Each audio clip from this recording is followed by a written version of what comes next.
시청자 여러분 안녕하세요. 알기 쉬운 보험으로 인생 설계를 도와드리는 인생설계 원픽 진행의 김혜연입니다. 100세 시대를 위한 선택, 살다 보면 겪게 되는 크고 작은 일들을 위한 보험에 대해서 쉽게 알려드리겠습니다. 오늘 인생설계 원픽과 함께 하시면서 하루하루의 생활을 현명하게 설계해 나가는 방법 찾아가 보시죠. 자, 인생설계 원픽 생방송은 유튜브 서울경제TV 검색 후 아래에 나오는 방법을 통해 실시간 스트리밍으로 함께 하실 수 있습니다. 인생설계 원픽에서 제공하는 정보는 전문가들의 조언일 뿐 해당 보험의 가치나 수익률을 보장하지 않는다는 점 기억해 주시고요. 또한 서울경제TV, 서울경제신문은 당사의 브랜드입니다. 서울경제증권TV, 서울경제TV 손실복구팀과는 무관하며 기타 유사 명칭에 주의해 주시기 바랍니다. 자, 그럼 인생설계 원픽 본격적으로 시작해 보겠습니다. 오늘도 여러분의 현명한 인생 설계를 위해 세 분의 전문가님과 함께합니다. 전문가 여러분 안녕하세요. 네, 반갑습니다. 한 분 한 분 시청자 여러분들과 인사 나눠보겠습니다. 먼저 이혜원 전문가님, 시청자 여러분께 인사 부탁드립니다. 네, 안녕하세요. 진실함은 언제나 통한다. 저를 만나는 모든 분들은 내 가족이라 생각하고 진심으로 상담하는 이혜원 전문가입니다. 네, 너무나 소개를 상큼하게 해주셔서 오늘 정말 기대가 되는데요. 좋습니다. 이어서 공채영 전문가님 인사 부탁드립니다. 네, 반갑습니다. 든든한 내일을 위해 최적의 보험 솔루션을 제공합니다. 신뢰와 책임으로 언제나 함께하는 파트너가 되겠습니다. 미래를 지키는 보험 전문가 공채영입니다. 네, 좋습니다. 자, 오늘 실내에 있는 모습으로 또 시청자 여러분께 어떤 정보 전해주실지 굉장히 기대가 됩니다. 마지막으로 장혜란 전문가님도 인사 부탁드립니다.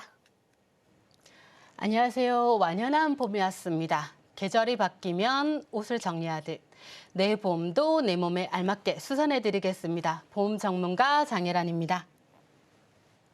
네, 좋습니다. 여러분께 꼭 맞는 보험 오늘 소개해 주신다고 하니까요. 귀를 쫑긋 세워보시기 바랍니다. 자, 이렇게 세 분의 전문가님과 오늘도 유익한 정보 전달해 드릴 건데요. 첫 번째 주제부터 만나보셔야겠죠? 화면으로 공개합니다.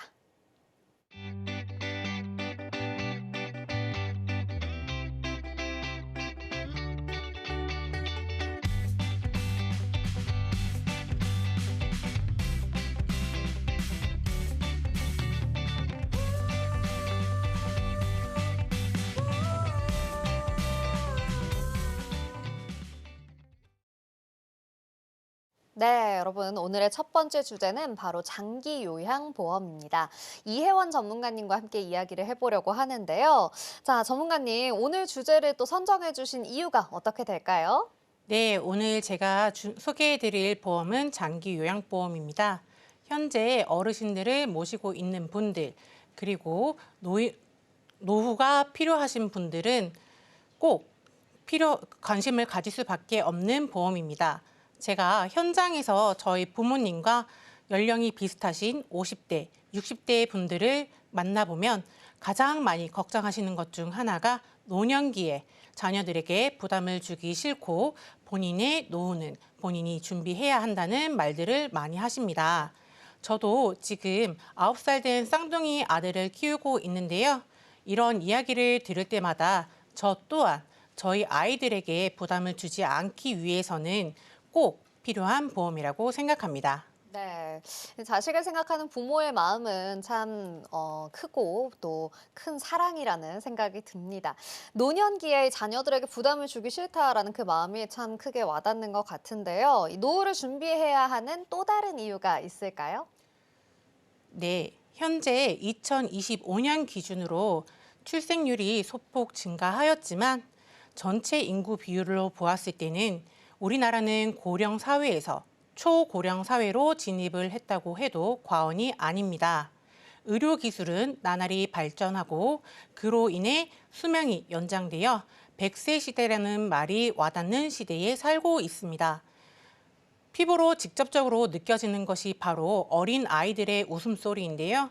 요즘에는 어딜 가나 어린아이들의 웃음소리가 듣기 힘든데 과거에는 어린아이들의 웃음소리가 많이 들었었죠. 그리고 어린이집, 유치원 등 유아시설들이 지금은 노인유치원, 어르신 유치원이라는 불리는 주간보호센터로 바뀌고 있고 요양원, 요양병원, 실버타운 등 노인 요양 관련 시설이 급격하게 늘어나고 있습니다. 예전에는 노후 준비 중 치매 보험으로 많이들 하셨지만 지금은 장기 요양보험으로 준비를 하셔야 합니다. 네, 그렇군요. 그렇다면 이 기존의 치매 보험과 지금 말씀해주신 이 장기 요양보험의 차이점으로는 어떤 것들이 있을까요? 네, 첫 번째 차이점은 약관에서 확인 가능합니다. 기존 치매 보험은 알코올성 치매는 보장되지 않지만 장기 요양보험의 약관에서는 이러한 문구가 없습니다. 그렇군요.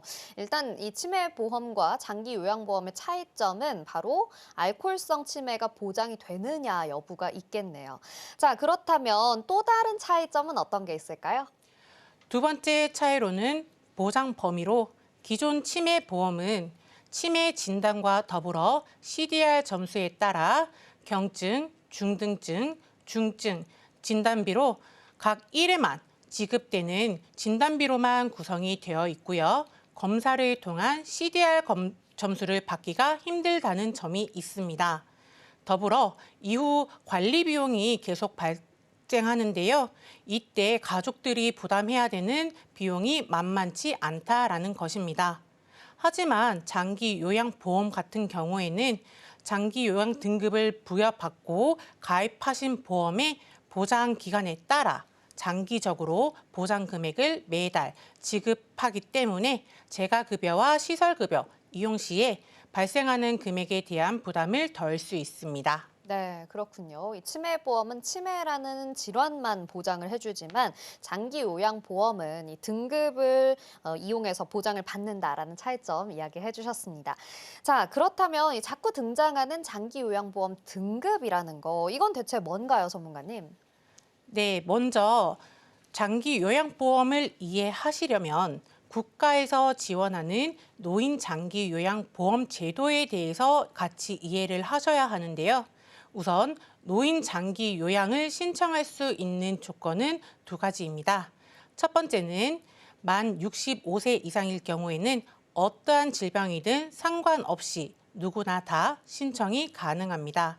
두 번째는 만 65세 미만으로 노인성 질병을 가진 자, 즉 치매와 뇌질환을 포함한 21가지 노인성 질환을 가진 자가 해당됩니다.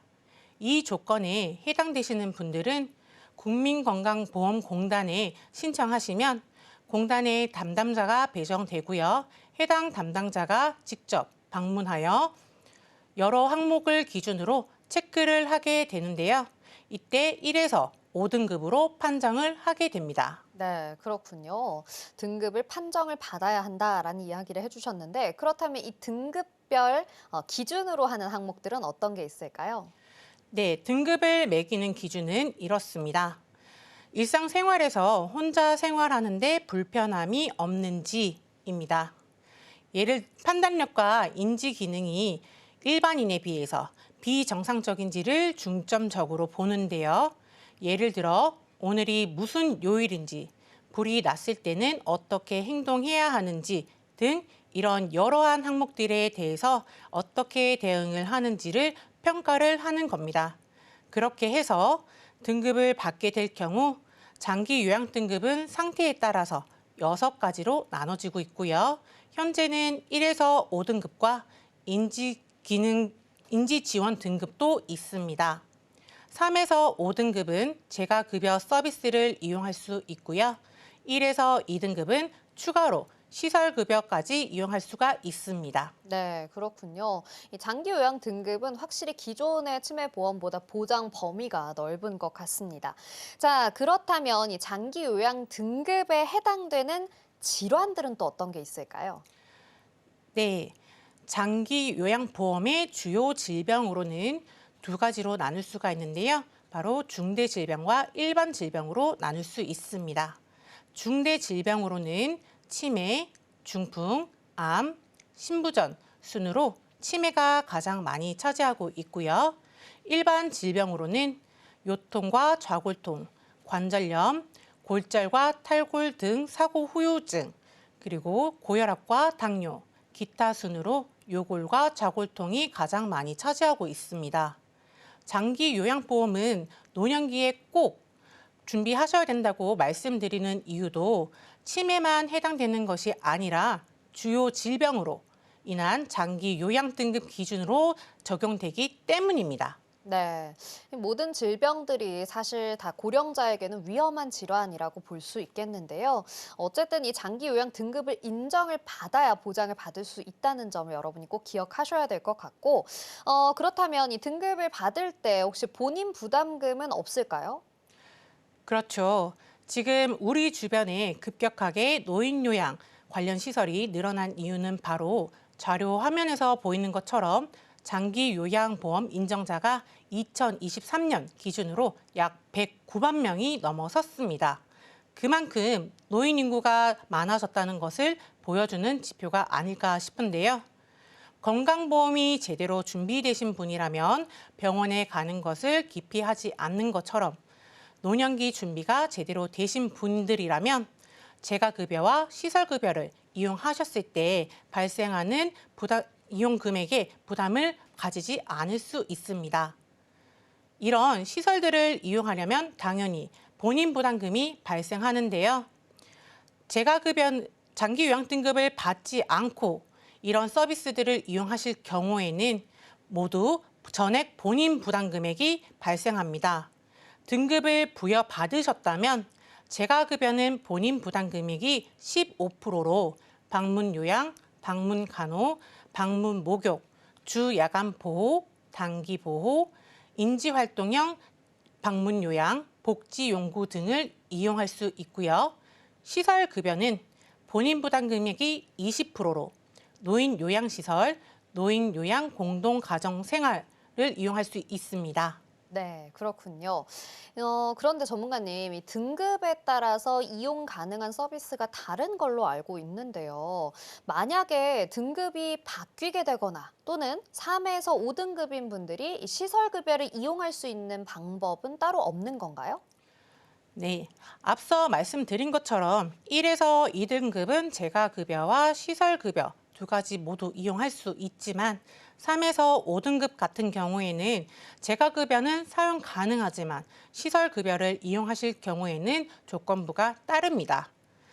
보호자가 요양이 어려운 경우이거나 주거 환경이 열악하여 불가피하게 시설 입소를 해야 하는 경우, 그리고 치매 등에 따른 문제 행동으로 재가급여를 이용할 수 없는 경우에만 시설급여를 이용할 수 있습니다.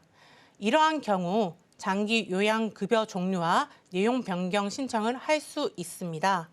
또한 치매가 있는 수급자를 돌보는 가족이 여행 등으로 일시적으로 휴식이 필요한 경우에는 월 한도액과 관계없이 1년에 9일 이내의 단기 보호 또는 종일 방문 요양을 이용할 수 있는 치매 가족 휴가제가 있습니다.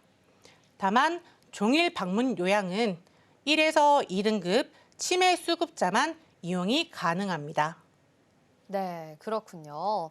자, 그렇다면 이 장기 요양 보험을 가입할 수 있는 조건이 따로 있을 것 같은데 이 조건과 또 어떻게 준비를 해야 이 보험을 잘 준비했다고 할 수 있을지 그 부분도 좀 설명 부탁드립니다.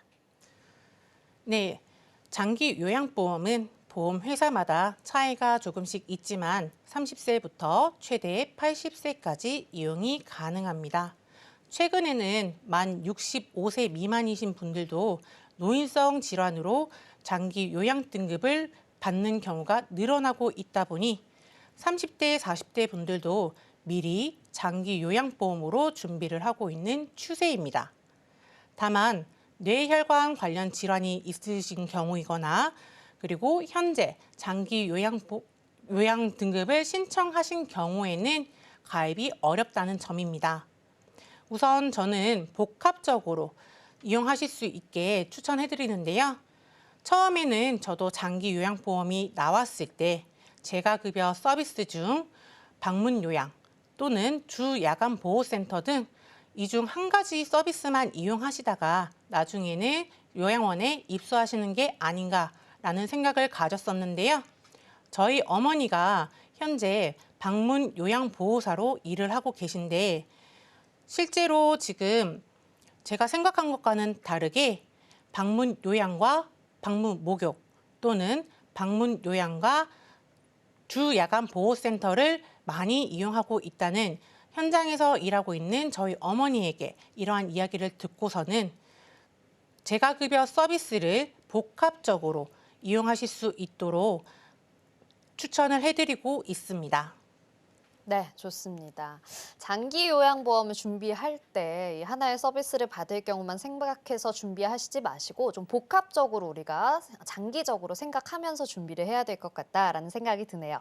자, 그렇다면 마지막으로 시청자 여러분들께 우리 이 간병보험, 장기 요양보험 준비하실 때 주의점을 좀 짚어주시면 좋겠습니다. 네, 나이가 들면 자연스레 찾아오는 피할 수 없는 노인성 질환을 대비할 수 있는 것은 바로 장기 요양보험이라고 생각합니다. 재가급여와 시설급여를 같이 준비하시는 것을 권장드리며 여유가 되시면 복지용구까지 이용하실 수 있도록 준비하시는 것이 좋습니다. 질병 또는 상해에 상관없는 요양등급 기준으로 지급되고 처음부터 만기 시까지 동일한 금액을 매달 받을 수 있기 때문에 이전에 준비하셨던 치매만 보장받고 치매 등급에 따라 일회성만 지급되는 치매보험이 아닌 노인성 질환으로 재가급여와 시설급여를 이용하실 때 경제적으로 부담되지 않는 장기보험은 선택이 아닌 필수라고 생각합니다. 실제로 제가 초등학생 때 저희 할머니가 혈관성 치매로 인해 가지고 저희가 집에서 요양을 할 수밖에 없었는데요. 6년간 집에서 모시다가 치매가 진행이 더 악화가 되어서 결국 시설에 입소를 하실 수밖에 없었습니다. 10년이 넘는 기간 동안 저희 가족들이 경제적으로 많은 부담을 가질 수밖에 없었었는데요. 지금 생각해보면 그 당시에 장기 요양보험이라는 게 있었으면 저희 가족이 부담해야 하는 경제적인 부담이 훨씬 줄어들었을 거라고 생각합니다. 끝으로 긴 병 끝에 효자 없다는 말이 있지만 자녀에게 부담을 주지 않고 효자 노릇을 톡톡히 하는 장기 요양보험으로 편안한 노년기 맞이하시기 바랍니다. 네, 좋습니다. 오늘 소개해드린 정보는 시청자 여러분들의 투자 판단을 위한 조언일 뿐이라는 점 기억해 주시고요. 함께 이야기해본 내용 화면으로 정리해 보겠습니다.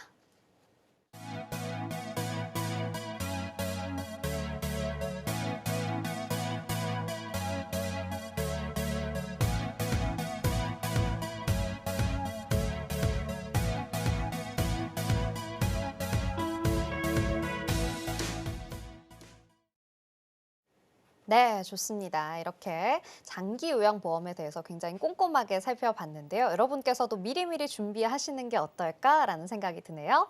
자, 그렇다면 오늘의 두 번째 주제를 만나볼 시간입니다. 오늘의 두 번째 주제는 어떤 내용일까요? 화면으로 만나보시죠.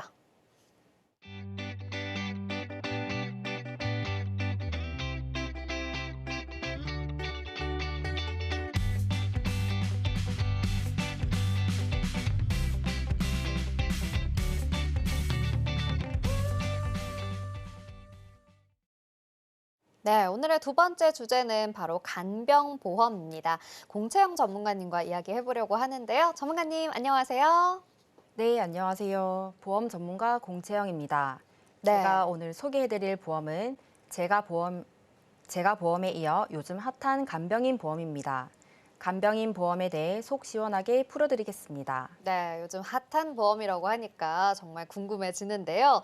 자, 요즘 많이 알려지고는 있지만 그래도 아직 좀 생소하게 느끼시는 분들이 많을 것 같아요. 간병보험이 왜 중요한지 설명을 부탁드립니다.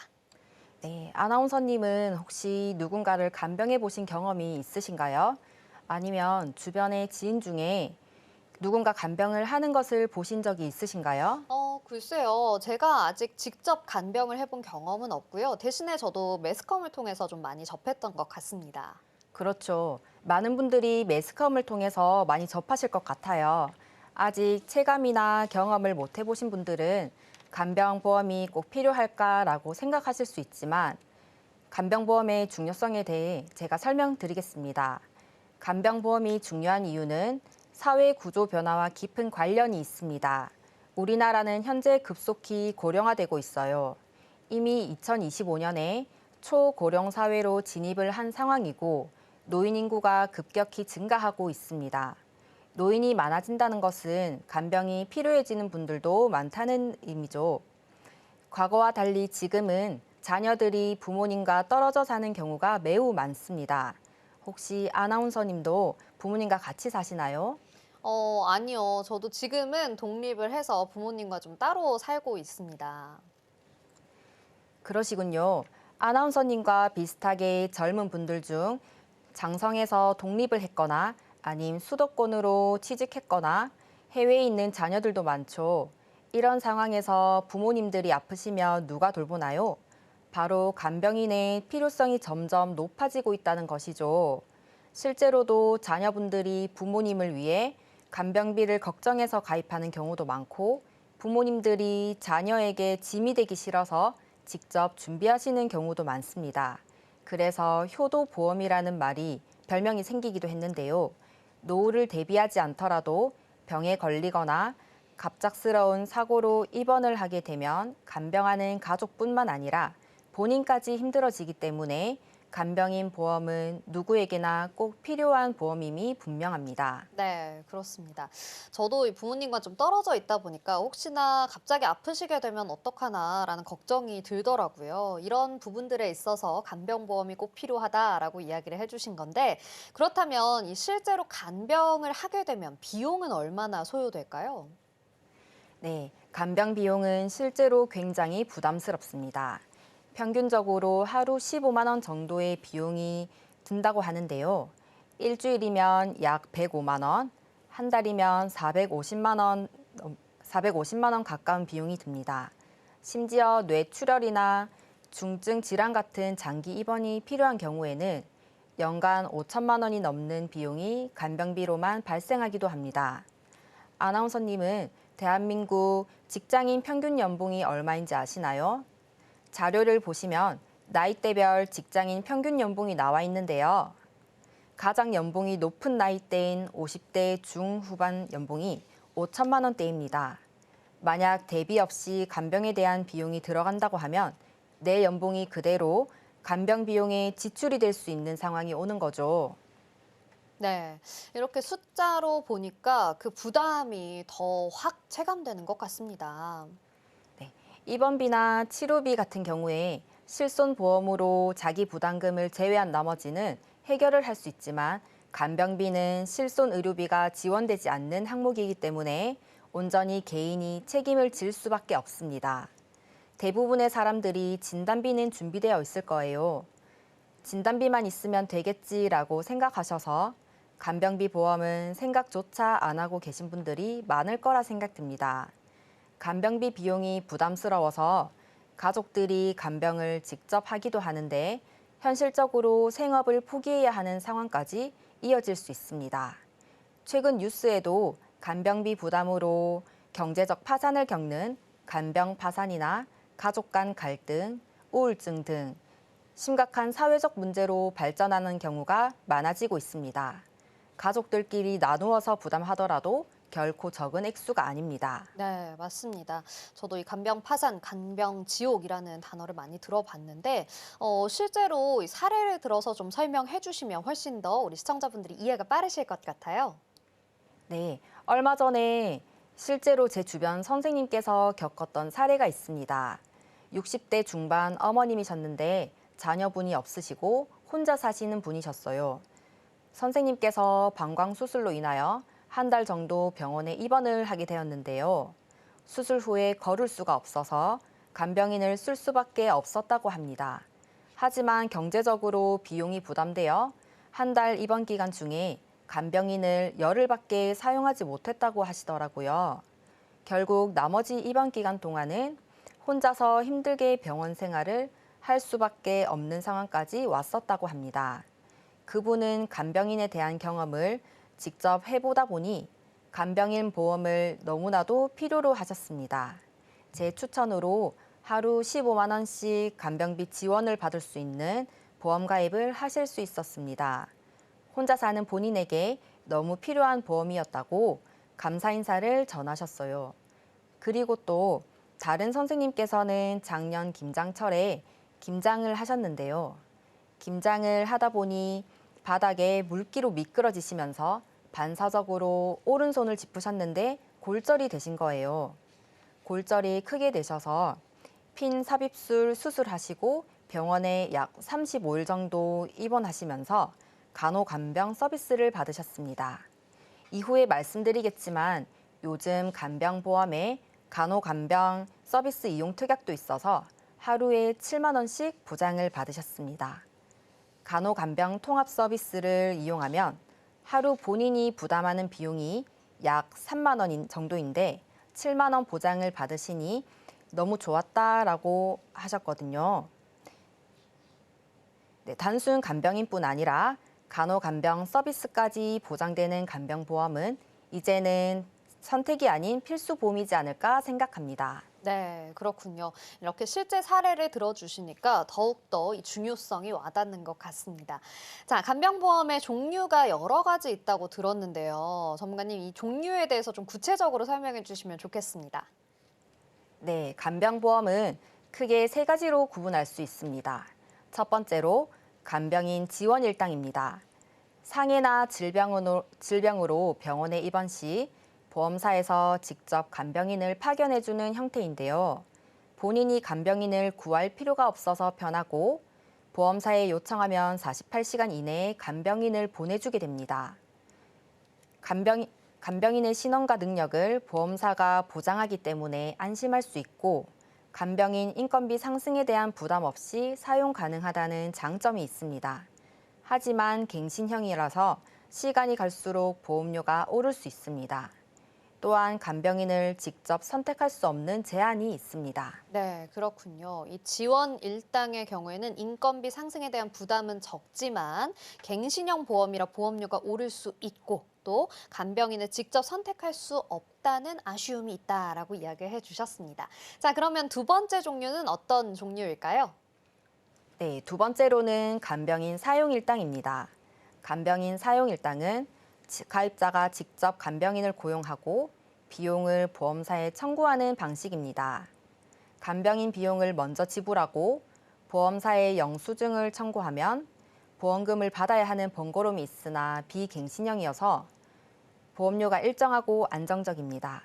하지만 간병 비용이 물가 상승률에 따라 오를 수 있어서 그 부분을 개인이 부담해야 하는 단점이 있습니다. 네, 그렇군요. 이 사용 일당의 경우에는 비갱신형이고 또 간병인을 선택할 수 있다라는 장점이 있습니다. 자, 그렇다면 마지막으로 또 하나의 종류가 있다고요?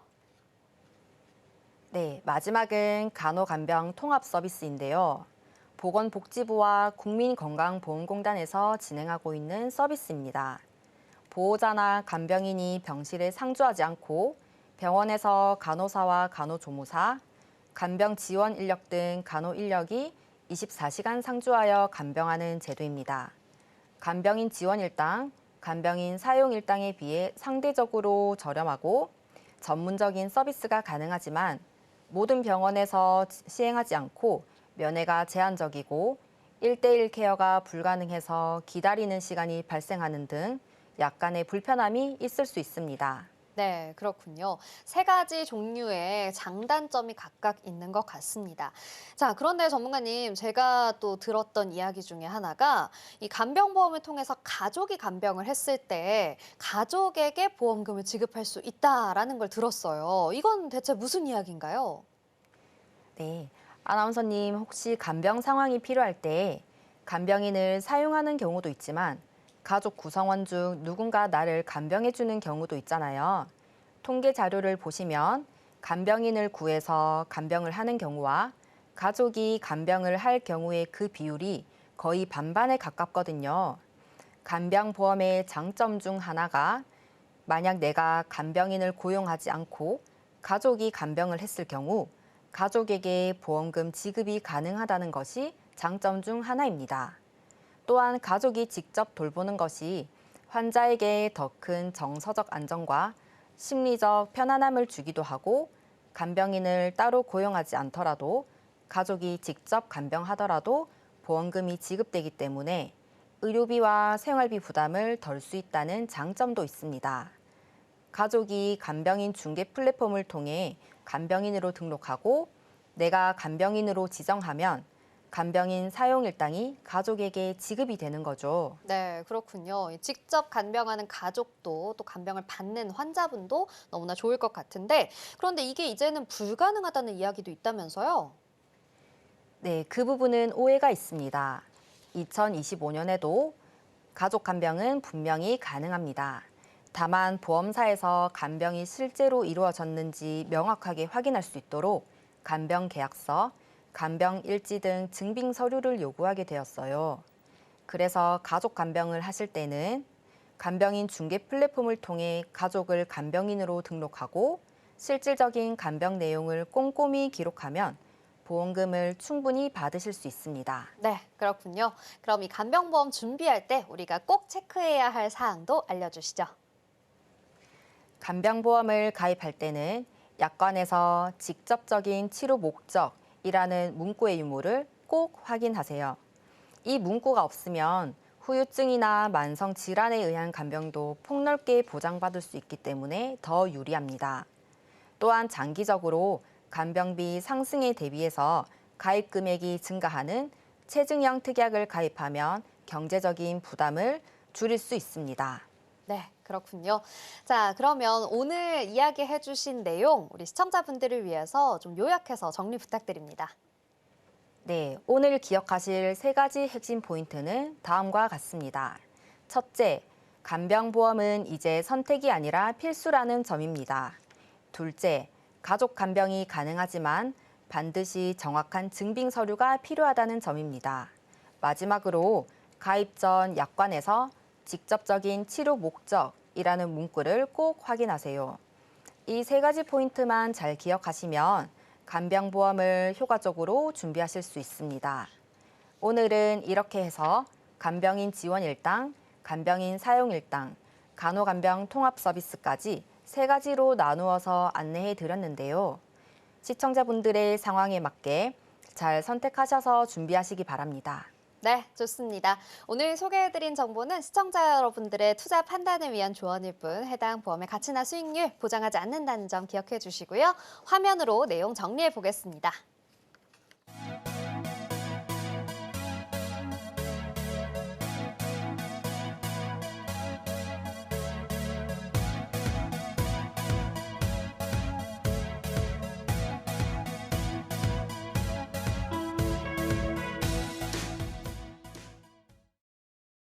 네, 이렇게 오늘의 2번째 주제인 간병보험까지 함께 이야기해봤습니다. 여러분께서 오늘 정말 필요한 내용들 알아가시고 있지 않을까라는 생각이 드는데요. 이제 마지막 주제 하나만을 남겨놓고 있습니다. 마지막 주제도 화면으로 만나보시죠.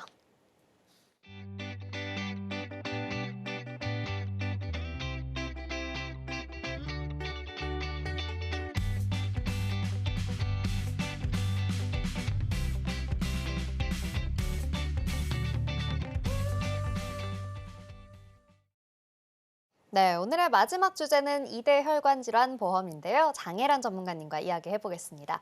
전문가님, 오늘 주제를 선정해 주신 이유는 어디에 있을까요? 네, 제가 2대 혈관 질환 보험을 주제로 선정한 이유는 뇌 심장 질환은 암 다음으로 사망률이 가장 높은 질환이기 때문입니다. 예로부터 중풍이라 불리우는 뇌졸중, 뇌경색은 많은 분들을 두려움에 떨게 하는 질병입니다. 이런 혈관 질환은 갑작스럽게 발생하며 발생한 이후로부터 골든타임 안에 치료하면 생명을 구할 수 있지만 후유증을 남기는 경우가 많기 때문에 꼭 집중해서 들어주시기 바랍니다. 이렇게 무서운 질병, 최근에는 발병 환자도 급증하고 있습니다. 네, 그렇군요. 이 급증하고 있는 환자들의 수치가 어느 정도일지 좀 예상을 해볼 수 있을까요? 네, 매년 뇌혈관 질환에 걸리는 환자 수는 증가하고 있고 2022년 기준 뇌혈관 질환에 걸리는 환자 수는 117만 명에 육박하였습니다. 2018년 96만여 명, 2022년 117만여 명의 21%, 연평균 4% 증가했습니다. 최근 5년간 뇌혈관 질환 환자가 많이 증가하는 연령대는 남성의 경우 20대 기준 29%, 30대 기준 23% 증가했고 반대로 여성은 20대 기준 40%, 30대 기준 45% 증가했습니다. 네, 그렇군요. 이렇게 숫자로 좀 이야기를 해주시니까 그 증가율이 좀 많다라는 게 느껴지는 것 같습니다. 자, 그러면 2대 질환 중에 하나인 심장 질환에 대해서는 어떤가요? 네, 심장 질환이 가장 위협적인 이유는 예고 없이 찾아온다는 건데요. 평소에 증상이 없다가 갑작스러운 극심한 통증을 유발하여 병원 도착 3, 4시간 내에 적절한 치료를 받지 못한다면 사망 위험도 높습니다. 심장질환에 걸리는 환자 수는 2022년 기준 183만 명에 육박하여 2018년 67만여 명, 2022년도에 183만여 명으로 19%, 연평균 4% 증가했습니다. 통계 자료를 보면 2022년도에 183만여 명으로 19%, 연평균 4% 증가했습니다. 네, 점점 환자 수가 늘어나고 있네요. 그렇죠? 이 환자분들도 안심할 수가 없는 상황인 것 같습니다. 사실 이렇게 혈관 질환이 생기게 되면 100% 완치가 없잖아요. 그러다 보니까 더욱더 무서운 것 같은데요. 이 2대 혈관 질환 보험이라고 하니까 사실 말이 좀 어려운 것 같습니다. 2대 혈관 질환 정확히 어떤 건지 좀 설명해 주세요. 네, 2대 혈관 질환 보험이란 뇌혈관 질환과 심연 질환을 집중적으로 보장하는 보험입니다. 뇌혈관 질환에는 대표적으로 뇌출혈, 뇌경색, 뇌졸중 등이 있습니다. 이 질환들은 뇌로 가는 혈관이 막히거나 터지면서 발생하는데 심장마비나 언어장애, 심각한 후유증 등을 남길 수 있어서 치료가 빠르게 이루어져야 합니다. 다음으로 심혈관 질환에는 심근경색, 협심증 등이 있습니다. 특히 심근경색은 심장 근육으로 가는 혈류가 막혀 발생하는데요. 심한 경우 갑작스러운 심정지로 이어질 수 있습니다. 이러한 질환들은 단순히 병원비뿐만이 아니라 문제가 되는 게 아니어서 오랜 재활 치료가 필요하거나 직업을 유지하기 어려울 정도로 후유 장애를 남기는 경우가 많거든요. 그래서 단순히 실손보험뿐만이 아니라 진단비나 수술비, 후유 장애 보장까지 고려해야 되는 보험이 필수적이라고 할 수 있겠습니다. 네, 그렇군요. 이 뇌와 심장에 관련된 혈관 질환들 굉장히 무서운 것 같은데 그렇다면 이 2대 질환을 치료하는 치료법들은 어떤 게 있을까요? 네, 진단 후 치료 방법으로는 약물 치료와 시술 및 수술 치료 방법이 있습니다. 먼저 심뇌혈관 약물 치료는 3가지 방법이 있습니다. 혈전 용해제는 발병 내 5시간 이내에 투여가 가능하며 혈전을 녹입니다. 항혈소판제는 혈전을 예방합니다. 항응고제는 심방세동이 원인인 경우에 사용을 합니다. 시술 및 수술 치료 방법에는 스텐트 삽입술이 있는데요. 심하게 좁아진 경동맥에 스텐트를 삽입해 혈류를 개선합니다.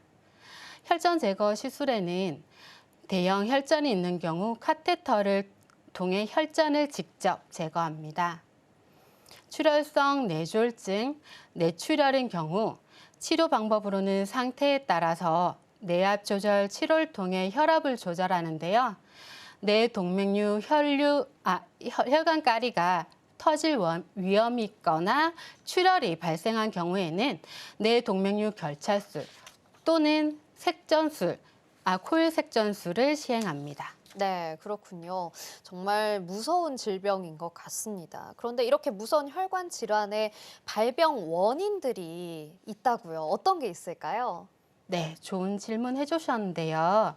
뇌혈관 및 심혈관은 주로 혈관이 막히거나 터지면서 발생합니다. 심내혈관 질환의 주요 원인은 다음과 같습니다.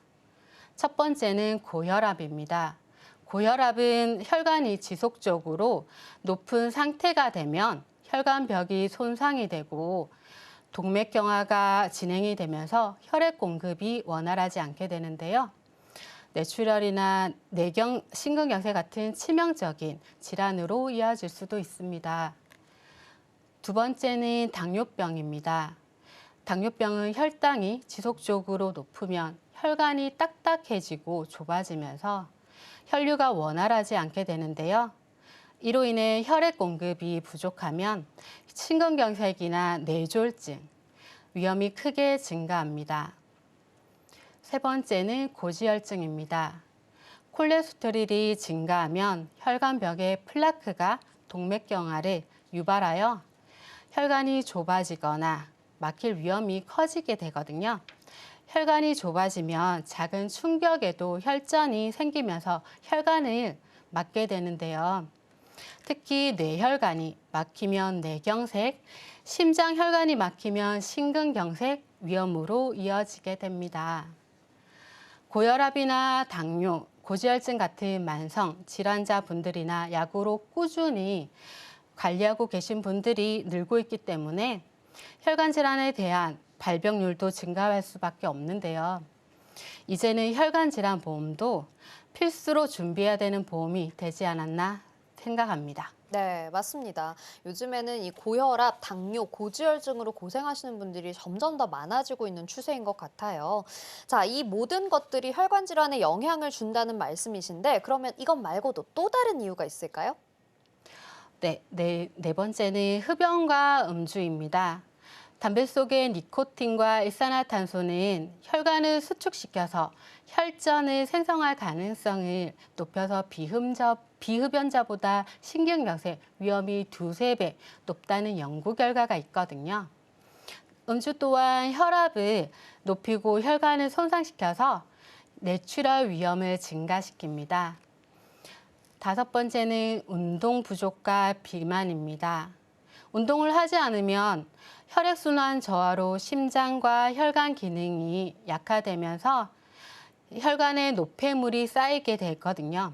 비만인 경우 복부 지방이 쌓이게 되면서 혈압 상승이나 당뇨병 및 고지혈증 위험을 증가시킵니다. 마지막 여섯 번째는 스트레스입니다. 지속적인 스트레스는 혈압이 상승되면서 혈관을 수축시킵니다. 장기적으로 고혈압과 동맥경화로 이어질 수 있거든요. 만성화되면 뇌출혈이나 심근경색이 발생할 확률이 훨씬 높아집니다. 간혹 연령대가 젊으신 분들은 고혈압, 당뇨, 고지혈증도 없는데 그럼 혈관 질환에 대해서 걱정할 필요가 있을까라고 생각하실 수도 있으실 겁니다. 하지만 흡연이나 운동 부족 스트레스의 경우에는 연령대와 상관없이 현대인의 생활 습관이나 서구화된 식습관, 밀접한 관련이 있어서 혈관 질환으로부터 아예 벗어났다고 보기는 어렵습니다. 실제로 이런 생활 식습관으로 인해 젊은 연령층의 고혈압이나 당뇨, 고지혈증, 만성 질환자의 환자 수가 늘어남에 따라서 혈관 질환 환자 수도 이제 늘고 있는 추세거든요. 실제 제 주변에도 40대 여성분이 심박수가 불규칙하게 뛰고 가슴이 답답해서 병원을 찾았더니 빈맥 진단을 받으신 분이 계시거든요. 다행히 심장질환에 대한 보험을 준비하셔서 보장을 받으신 사례가 있었습니다. 네, 그렇군요. 굉장히 무서운 질병들인 것 같습니다. 그렇다면 이 2대 질환 보험으로는 우리가 어떻게 보완을 하면 좋을까요? 네, 보장 범위 확대입니다. 진단비와 수술비, 보장 범위를 살펴보시는 것이 중요합니다. 뇌출혈이나 심근경색증 같은 특정 진단명에 한정되어 있지 않고 뇌혈관 허혈성, 심장질환까지 보장을 해주는 건지 또한 수술이 필요한 경우가 많은 만큼 수술비, 보장도 꼭 확인해야겠습니다. 재발 시에도 보장을 받을 수 있는 건지 꼭 체크해 보셔야겠습니다. 네, 그렇군요. 보장 범위를 꼭 확인해 보자 해주셨습니다. 자, 또 어떤 부분을 신경 쓰면 좋을까요? 네, 경제적 부담 경감입니다. 기존에 병력이 있거나 고령자의 경우에는 가입 가능한 보험을 고려하는 방법도 있거든요. 이대 진단 후 병원비나 후유장애, 간병비 보장 등 질환 이후 장기적인 치료 시 도움이 되는 건지 살펴보시는 것이 중요합니다. 네, 그렇군요. 이 장기적인 치료에 도움이 되는지를 확인해 보자라고 해주셨습니다. 자, 그러면 또 주의할 사항이 있을까요, 전문가님? 네, 기타 보안 사항입니다. 고혈압이나 당뇨 등 기저질환자분들은 혈관질환 발병 위험이 높기 때문에 이를 함께 보장받을 수 있는 보험을 찾으시는 게 좋겠습니다. 마지막으로 보험료와 보장 기간의 균형도 고려해야 되는데요. 또한 갱신형 보험인지 비갱신형 보험인지도 잘 확인하셔야겠습니다. 다양한 보장 항목을 꼼꼼히 살펴보고 본인의 건강 상태와 재무 상황을 맞는 보험을 선택한다면 이대 혈관 질환 대비할 수 있을 것입니다. 네, 좋습니다. 이렇게 무섭지만 우리가 대비를 잘 할 수 있는 뇌와 심장 질환에 대한 진단비 그리고 혈관 보험에 대해서 이야기를 해주셨는데요. 우리 시청자분들이 이 보험을 준비하실 때 이 부분은 꼭 도움이 될 것 같다 하는 팁 좀 주실 수 있을까요? 네, 하나 팁을 말씀드리자면 뇌 심장 수술은 카테터 수술, 관상 동맥 우회술 등 5년에서 10년마다 재수술하시는 분들이 많거든요. 뇌혈관, 심혈관 진단비는 최초 1회만 지급받을 수 있기 때문에 매회 받을 수 있는 수술비를 함께 준비하시는 것을 추천드립니다. 최근 10년 사이 뇌혈관과 심혈관 손해율이 점점 높아지고 있습니다. 보험을 잘못 가입하시면 보장을 못 받으실 수 있어서 보장이 넓은 뇌혈관, 심혈관 진단비로 준비하셔야 합니다. 최초 1회만 지급받으실 수 있는 수술비 특약을 지급받을 수 있기 때문에 수술비 특약을 꼭 추가하시는 것을 추천드립니다. 허유성 진단비에 보장 안 되는 부정맥 진단비와 신부전 진단비는 보장받을 수 있는 심혈관 진단비로 든든하게 준비하셔야 합니다.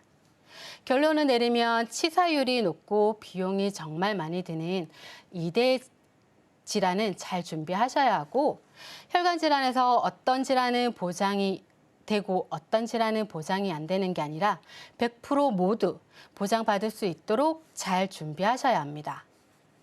최근에 출시된 2대 주요 치료비는 뇌혈관, 심장질환의 치료를 위해 병원비를 쓴 만큼 되돌려 받는 보험으로 연간 1회 10년간 정액형으로 보상 가능한 상품이어서 참고해 주시면 좋겠습니다. 여러분의 건강한 미래를 위한 현명한 선택을 응원합니다. 감사합니다. 네, 오늘 소개해드린 정보 시청자 여러분들의 투자 판단을 위한 조언일 뿐이라는 점 기억해 주시고요. 화면으로 내용 정리해 보겠습니다.